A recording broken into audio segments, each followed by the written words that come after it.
As I'm sitting here listening to you, it's just, I think, important to point out at the end of the day, it's really the little things that matter most to our employees.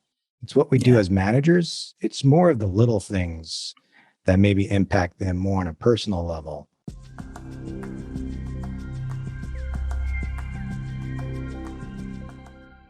Hello, everyone, and welcome back to Leadership Jam Session. Today's guest is Scott Holmes, who's a good friend of mine, someone who used to work together at a previous company. And Scott has over 30 years of experience in the healthcare industry and is currently the vice president of a commercial business group at a startup biotech company. Scott, welcome to the Jam Session. Thanks so much, Rob. Always a pleasure catching up with you. Really excited to be here with you today. Well, I'm excited to have you here. And because I have a lot of questions, we have a lot of topics to talk about. So are you ready to jam? Yes, sir. Let's jam on. All right. So, having the experience and the privilege of working with you previously at another company, I worked closely with you and your teams, and you've always had the reputation of building high-performing, cohesive teams. And people love working for Scott Holmes. People enjoy working on your teams. And so love to get a little bit of a peek behind the curtain in terms of your approach, how you built these teams, because you currently are building a team over the past couple of years at your new organization. But you had the same opportunity at the previous company years ago to build from scratch this team. And I got to imagine there was probably some bumps along the way with the previous team. For sure. Yeah. And so I joined this company on September 11th of 2006, crazy enough, to start with a pilot. So it was a team of 3 and with myself as the lead. And it was a pilot to see if this idea of an internal reimbursement support team would actually work and help the brand achieve its longer term objectives. So it was a bit of a risk for me because I knew going in it was a pilot. And if it failed, then I unlikely would no longer be with said company. But I was willing to take the risk because I was confident that with the right people who were focused on delivering exceptional results and really strong customer service to patients and healthcare providers, that the team would ultimately be successful and have the opportunity to expand. And so after just 2 or 3 short months, the pilot was proven to be effective, and the company made the decision that they would expand this team. And I had about 4 months to recruit, hire, and train another 12 to 15 employees to basically build out this program and continue delivering exceptional service to our healthcare providers and patients. Yeah. So just to give some context to the type of team that you were managing, and unfortunately, in the pharmaceutical world, we get a bad rap for just because of pricing and things like that. But a lot of people don't realize is that there's a lot of programs behind the scenes, particularly at when we worked together. Your department, patient support group, was responsible for providing a lot of financial support, free drugs to patients along the way, and your department was extremely valuable to patients, to the organization. And for sure. Yeah. So what were some of the challenges of getting this team up off the ground? Because, where it ended years later, it was a phenomenal team. What was unique about the patient support team is outwardly, as you described, the team was known to be high performing, always delivering, great communicators, willing to go run through a wall for a patient, for example. But behind the curtain, there were tons of challenges mostly because of corporate maturity. Many of the team members were new to corporate America, so not as seasoned as the team I have today. Emotional intelligence was certainly not in an optimal position.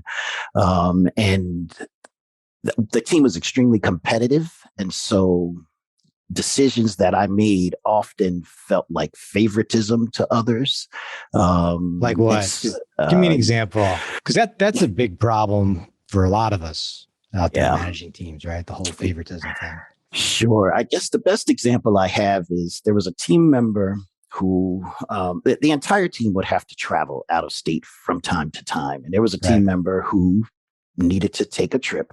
And I noticed that he was a bit stressed about traveling. And he, approached me and talked to me about some of the stress he was dealing with.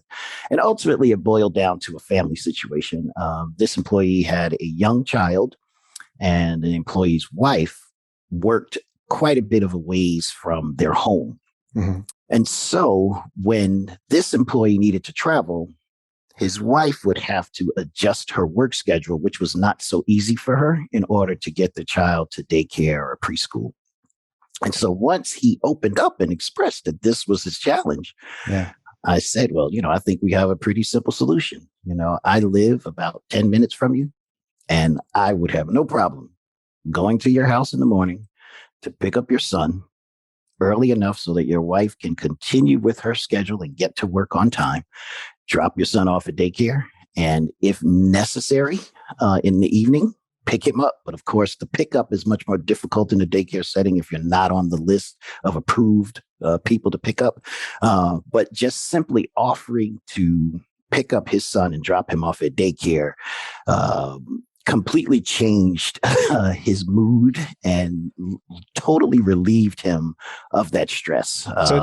So just so I understand, you actually went and would drop his son off at daycare. Yeah, I would go to his house. I would pick his son up around 7:30 whenever this employee needed to travel. 7:30 in the morning, drop his son off at daycare.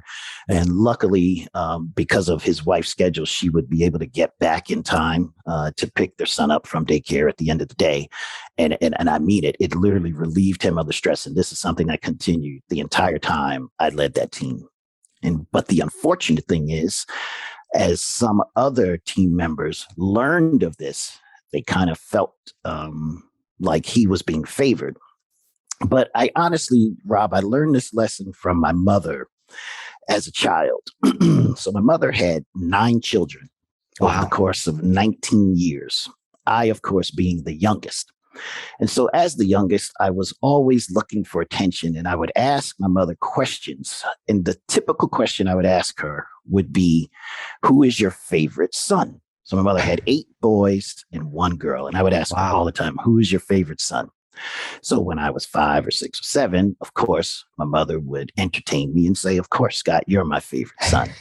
But as I got a bit older, her message changed. And the message she delivered to me was, I don't have a favorite, Scott. She said, I love you all equally, but differently.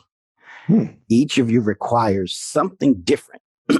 And so I took that, when I look back, I took that and applied that to my leadership of this patient support team by picking and choosing or finding the opportunities to treat everyone equally, just differently. So while that one employee required me to go pick his son up and drop his son off at daycare, another employee just simply wanted a little bit of flexibility when it came to working from home when she needed to travel to the West Coast.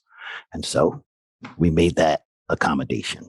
There was another employee who was not motivated by money or promotions. He was only motivated by having an opportunity to engage with the executives in the company. And so whenever I would make a trip to the corporate headquarters, I would bring him along with me so he could rub elbows with the vice president of marketing. And those things mattered. So I simply took what I learned from my mother, that it was important, of course, to treat everyone fairly and equally, but not everyone needs the exact same things. Wow. That's awesome. And I'm just curious. I mean, I'm sure there must have been, others in the group that either pushed back or did feel like they weren't, they were being treated unfairly. I'm just curious, anything else that you did, in terms of like maybe cook dinner for a family, or I'm just curious on what else. Yeah, no cooking dinner, but I do remember one employee purchased her first home. And as you can imagine, first home, lots of unintended expenses pop up. Sure. And the employee wasn't quite sure how she was going to get the bedrooms painted in her new home. And, because I built such great relationships with the team members, people just would open up and talk. And I said to that employee, I think we got a simple answer, right? We have a pretty strong team here. And while we fight and battle behind the scenes from time to time, ultimately, this team, we all care about each other. So let me just see if some of the team members here might have some free time. Sent out a quick message, and like 6 people said, absolutely, we will come to your new home and paint the bedrooms in your house. And it actually worked out that the next night was the next evening, everyone was available. And so I ordered some pizza and some drinks, and we showed up at her home and painted 3 bedrooms for her and her 2 children. So yeah, we kind of did things like that. Okay. So I just have to say, let's just take a time out here just for a moment, because I've known you for a number of years. I've worked closely with your team. In fact, at one point, you even brought me in to do some development with your team. And this whole time, I never knew any of that, of what you did behind the scenes. Yep. Again, I think that comes from my upbringing.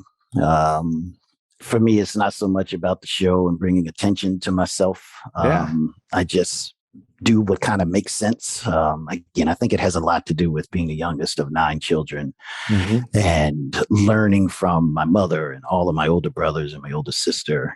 We just go about your business and things will fall into place. You don't necessarily need to bring attention. If you're asked a question, of course, it may come up, but all of the hoopla and attention and promotion isn't really necessary.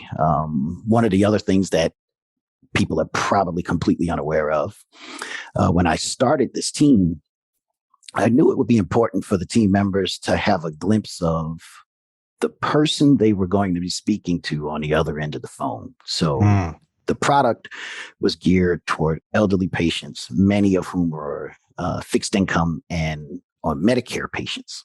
And so when I built this team, I established a relationship with a nonprofit entity in Summit, New Jersey, which provided adult care services to the elderly. Things like a recreation center where the elderly could come for the day instead of sitting in their homes alone. Meals on Wheels. So every week, I think it was typically on a Thursday, 2 team members would go to this elder care facility and participate in the Meals on Wheels program. And they would literally drive to different senior citizens' homes and buildings and deliver meals every Thursday for the 2.5 years that I was responsible for this team. So we just did these things. I knew it was important for the people to understand who they were talking to and get a sense of what their lives might be like. Sure. And I'm also really keen on giving back. The only reason I'm in this industry is because of a story that I heard from the former CEO of Merck when he talked about, I think the product is Mectizan. It treats river blindness. And when he spoke at an event many, many years ago, and he talked about the company, he didn't talk about the company in terms of market cap or stock price or revenue. What he was most proud of was that this company at that time had been voted America's most admired company at that time 4 years in a row. Because they donated this product that treats river blindness to these countries in sub-Saharan Africa. And I won't go into all the details about river blindness, but ultimately,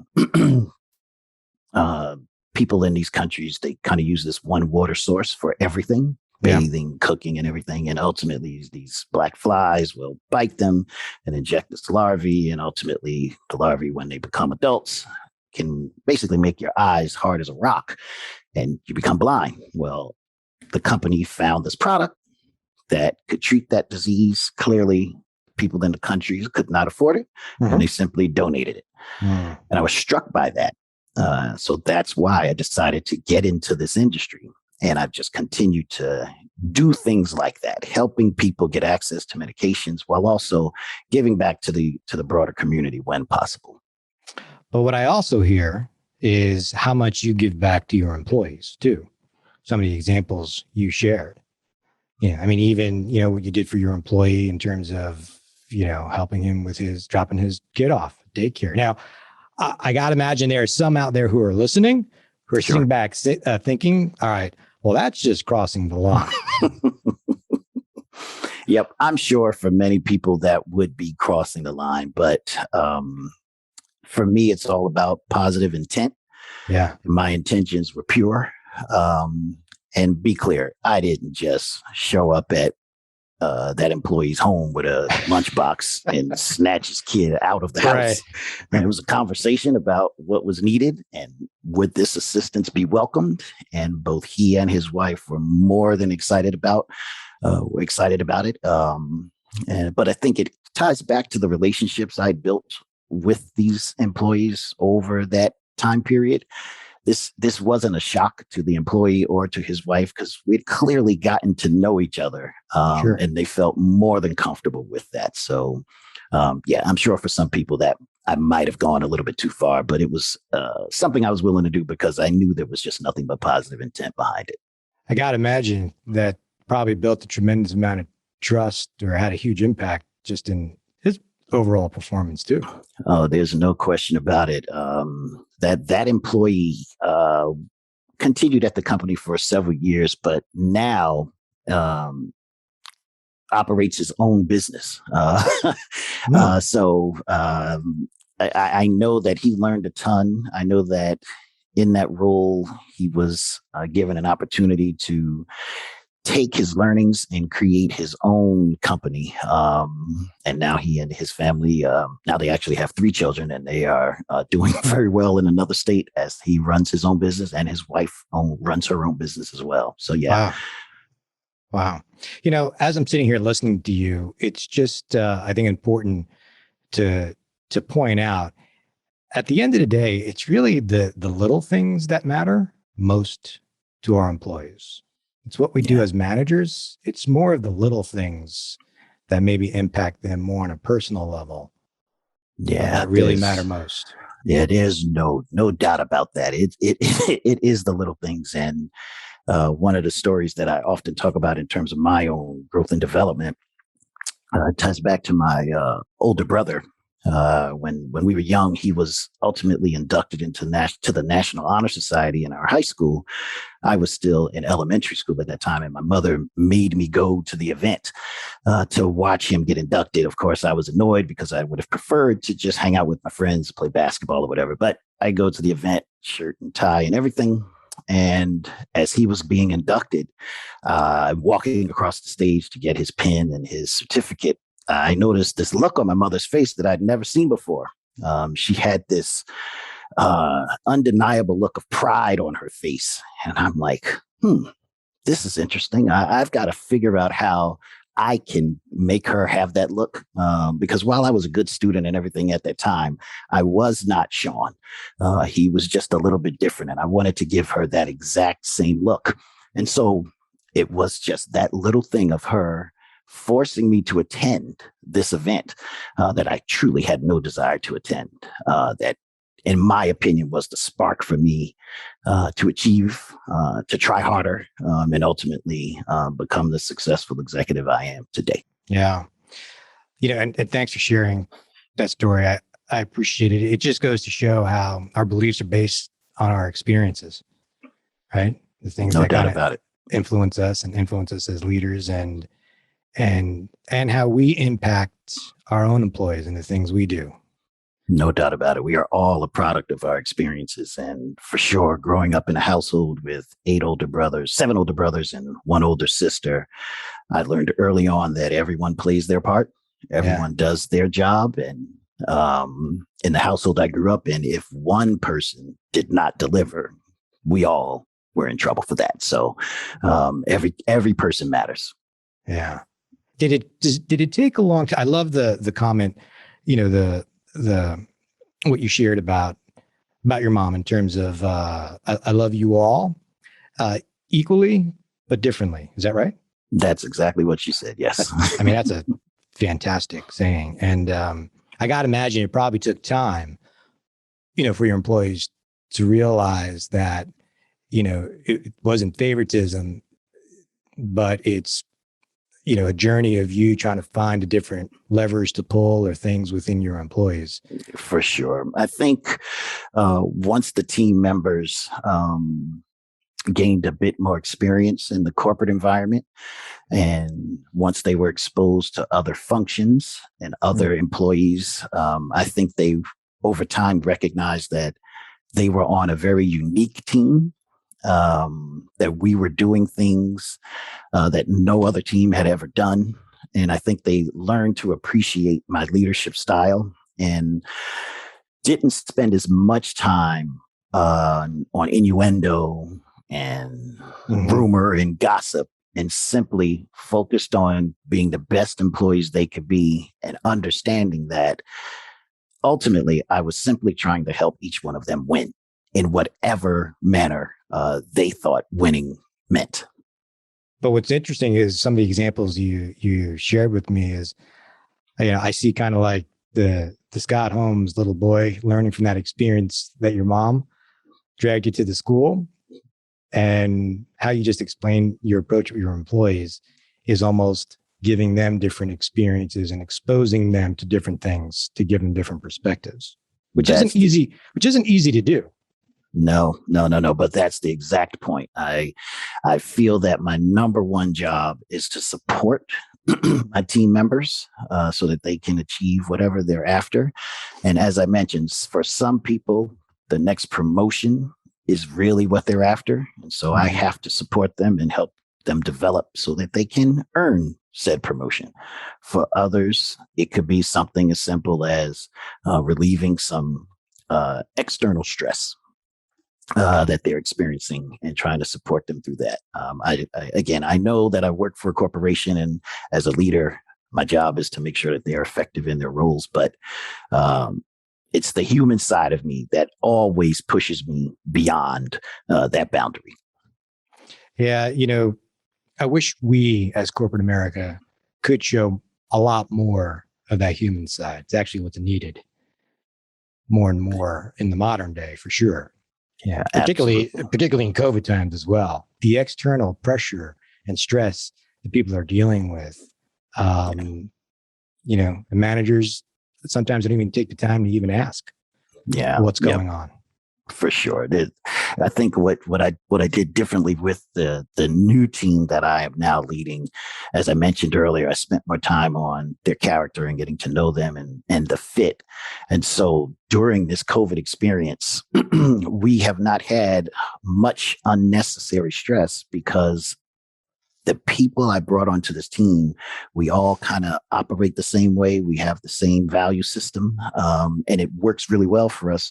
And we all understand that we have a job to do, but ultimately life is really what matters. We all have families and other things going on. The job is important, and we want to deliver excellent results, but we have other things going on. So remaining flexible and open to accommodations or whatever has certainly helped this team thrive during a period where we spend no time together physically.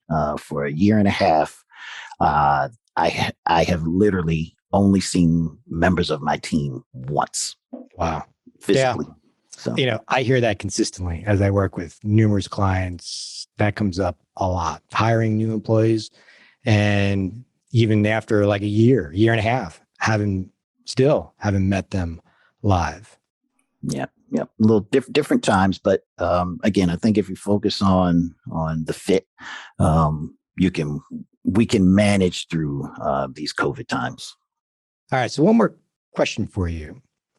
What advice would you give to managers who might struggle with wanting to do a little bit more with their employees, that aren't sure, well, maybe that's kind of crossing the line, or I might be causing a problem in the team with favoritism, or even, because it sounds like some of the things you did were voluntary, right? Like even going to your employee's house to help them paint their house, all voluntary. But what advice would you give, either new managers, probably even tenure managers who might struggle with this, who may want to do more with their teams, but aren't sure how to approach it? I think, I try not to overcomplicate things, Rob. One of my old friends always says, this is checkers, it ain't chess. And so what I'd say is, as long as you are comfortable with what your intentions are and you're able to read the room, meaning, of course, for some employees, it's okay for them to accept some additional assistance from you as a leader in whatever form.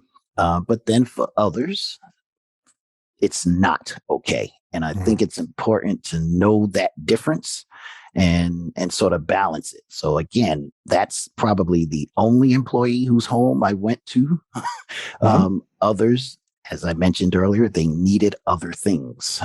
So you've got to assess the situation to make sure that it's voluntary, that it's welcomed. I think the welcomed part is what I would emphasize. You need to know the employee, and again, it comes back to their character, their value system, and would they simply appreciate it as a gift and nothing more than that. For managers who are struggling with when it's okay to go beyond the boundaries of work versus personal, I think it's extremely important to wait until the employee brings it to your attention directly. Meaning, when the team member who expressed some stress about traveling overnight and how that was going to impact his wife getting to work, that employee came to me specifically and said, this is my challenge. And it was because there was a comfortable environment created. The employee trusted me. And so he was open to share what was happening outside of work, knowing that as a leader, but more importantly, as a human, I would try to help him find a solution. Where it doesn't work well, in my opinion, was a time where the employee did not actually come directly to me seeking assistance. I heard of the employee's challenge or interest, and I just stepped in and tried to offer. And I think that to me was the difference. I probably was too proactive in the one sense. And I think in my attempts to be proactive, it sent a different message to the employee, an unintended message. And that simply did not go as planned. So it kind of gets back to what you were talking about before. It's, the intent piece of it, right? And I like you said the strategy of kind of allowing your employees to come to you. But, that also speaks volumes to the environment you create that allows employees to know that it's safe to come to you, come talk to you, use you as a sounding board. Right? Definitely. And again, I hate to keep going back to this, but I think it comes from my childhood. Being the youngest of 9 children, every one of my siblings made it clear to me that they were the sounding board, right? No matter what I was experiencing, they clearly had already experienced and could help me navigate the muddy waters of an urban area. And so their availability is something that certainly made it easier for me to progress and ultimately succeed. I often think I am one of the luckiest people in the world because I had 8 older siblings who experienced success, failure, tragedy, all kinds of things. And I was able to watch when they made the wrong left turn. I was able to see when they made the right turn and pattern my life to avoid some of the pitfalls they experienced. So when I think about it, if I ultimately ended up unsuccessful in this life, in my mind, it would have been solely my fault because I saw what worked and what didn't work. And I just simply tried to navigate those waters and ultimately become the leader I am today. Which sounds like how you approach your teams, helping them navigate through their waters. Definitely. Yeah. Well, Scott, I truly appreciate you coming on and sharing your leadership story and sharing your stories with my listeners. I've always respected and admired you as a leader, but after this episode and even learning more about what you've done and continue to do behind the scenes for your employees, I mean, man, you just took it to a whole different level. And I appreciate even your humility. Again, as I said, I've worked closely with you and never knew, you know, half of this stuff. Yeah, So well, this has been a real treat for me, Rob. As you know, I've been a fan of yours for a long time as well. So thanks for having me. thank you.